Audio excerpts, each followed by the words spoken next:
ठाकुर जी धरती पर आए। यशोदा मैया ठाकुर जी को खिला रही थी। महादेव की इच्छा हुई कैलाश में बैठ करके कि प्रभु धरती पर जा चुके हैं, प्रभु के दर्शन किए जाएं इस रूप के। तो महादेव धरती पर आए। महादेव ने सोचा कि ऐसे तो संभव नहीं होगा कि सीधा चला जाऊं, कोई ना कोई बहाना बनाना पड़ेगा। तो महादेव ने देखा वहां गोपियां काफी घूम रही थी।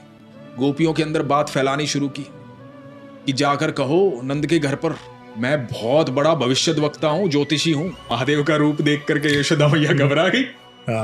महादेव तो महादेव है जी, लंबी लंबी जटाओं वाले, गले में सर्प, हाथ में त्रिशूल, मुंडमाला पहने हुए। तो का ऐसा रूप देखा। महादेव ने बात सुन ली।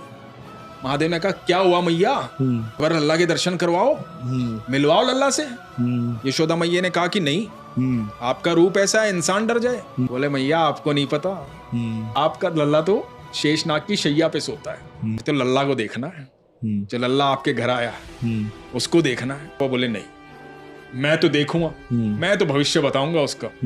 ठाकुर जी को मन ही मन कहा ये क्या लीला है प्रभु, मैं आपके दर्शन करने आया हूँ। यशोदा मैया के मन में भाव तो डालो कि एक बार दर्शन तो कर दो, इतना क्यों तड़पा रहे हो, इतना क्यों तरसा रहे हो। मन ही मन भोले बाबा बात कर रहे। अब ये बात पहुंच रही ठाकुर जी के पास। ठाकुर जी छोटे से नन्हे से प्यारे से ठाकुर जी को जब मन में ये बात आई कि महादेव इंतजार कर रहे हैं, ठाकुर जी रोने लगे। यशोदा मैया फिर चुप करवाने लगी। अब ठाकुर जी चुप ही ना होए। यशोदा मैया कभी दही चटा रही है, कभी मक्खन चटा रही है, कभी दूध पिला रही है, लेकिन ठाकुर जी चुप ना होए। कहा जाता है कि नीले रंग के ठाकुर जी लाल रंग के हो गए। यशोदा मैया के लिए तो उनका बच्चा है ना वो, उन्हें थोड़ी पता है अनंत ब्रह्मांड का मालिक है वो। जाकर के बोली भोले बाबा से। भवन की तरफ कदम बढ़ाया, ठाकुर जी का रोना कम। जैसे जैसे अंदर कमरे तक पहुंचे जहां यशोदा मैया और कान्हा जी थे, वहां रोना बिल्कुल कम हो गया। यशोदा मैया ने कहा कि मेरा लल्ला चुप हो गया, ठीक है जाने दो बाबा को। ऐसे ही भोले बाबा उल्टे मुड़े, कान्हा जी फिर रोने लगे। भोले बाबा बोले मैया मैं ऐसी नजर उतार दूंगा कि जब तक तेरा लल्ला धरती पर रहेगा ना, इसको नजर नहीं लगेगी। तो बाबा कह रहे हैं तू यकीन मान मैया, मैं कुछ गलत नहीं करूंगा।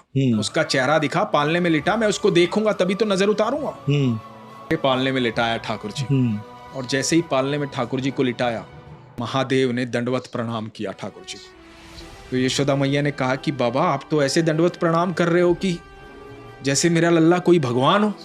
भोले बाबा ने कहा कि मैया यही तो नहीं पता तुझे किसे गोदी में खिला रही है, यह अनंत ब्रह्मांड का मालिक है।